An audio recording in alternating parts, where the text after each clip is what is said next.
Hey guys, how's it going? This is the HelpfulLockPicker here, and the video I have for you today is going over what is a skeleton key and how does it work. The key that I have in front of you here is one of the most iconic keys you'll ever see, and this is not a skeleton key. I just want to clear this misconception up right away. This is a key that goes to a lever lock, and I'm going to have some more information on exactly what a skeleton key is in just a second. Please stay tuned.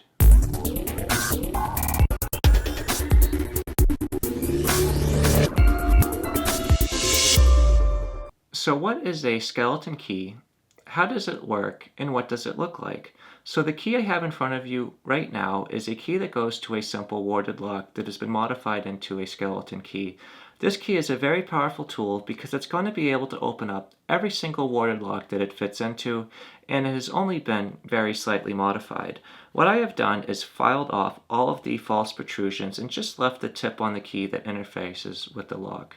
How a warded lock works is it uses physical barriers to prevent the wrong key from opening up.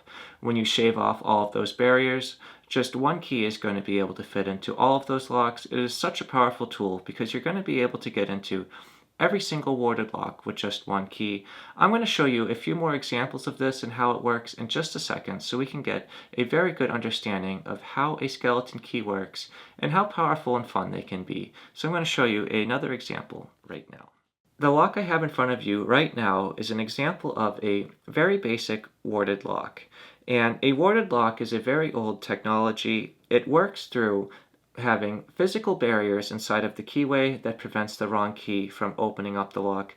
However, this is a security flaw because the physical barriers can easily be removed and every key can open up this lock if it is modified into a skeleton key.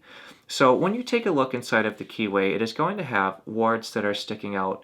These wards are going to only align with the key that specifically opens up this lock. So when you insert the key, it's going to bypass the wards and you're going to be able to open the lock right up. And the thought when a warded lock was first made is you're only going to be able to open up the lock with the correct key because those physical barriers are going to prevent the incorrect key from working. However, if you file off all of the false protrusions and leave only the portion of the key that actually opens up the lock, you're going to be able to make one key open up all locks. So when you take a quick comparison to the key that opens up this lock, which I have right here, and the skeleton key itself, you can see that on the skeleton key, only the tip remains. The tip is all that you're going to need to be able to open up this lock, and I'm going to show that to you right now. So when we insert the correct key, you can see that it is going to open up this lock very smoothly, as it should.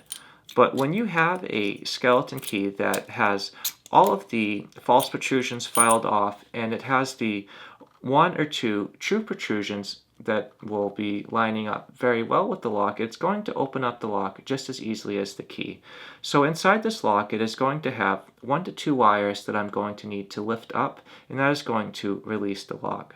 So as I insert this skeleton key, I'm going to align it up perfectly here, and now it is going to open up this lock without any real resistance. This key opens up the lock just as easily as the correct key to the lock, and that is just a very powerful tool. What I'm going to do now is show you a few examples of commercial skeleton keys opening up a few different locks. When you're first starting to get into skeleton keys, you're going to quickly notice that there are a lot of different commercially available options. Those can have a lot of distinct advantages.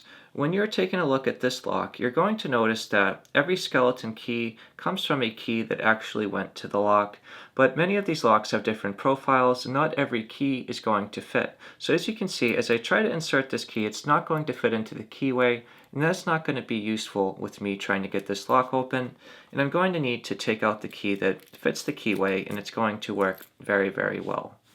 When you take a look at a commercially made skeleton key, they are much more universal because they are very thin and they can fit into many different keyways, and that just makes it so easy. So just one key ring of commercially made skeleton keys is going to be able to open up many different locks.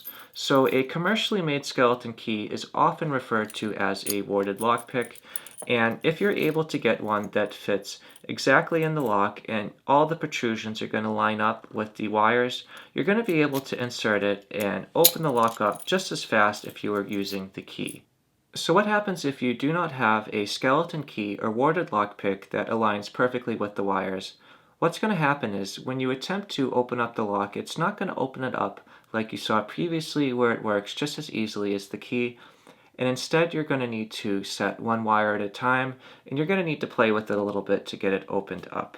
So what I'm going to do is just open up this lock with the correct key, and I'm just going to show you that it is a really good working lock. So in order to get this lock opened up, I'm going to need to apply tension to it. The tension is going to allow the wires to stay set after I set them, and it's going to allow me to be able to pick this lock open.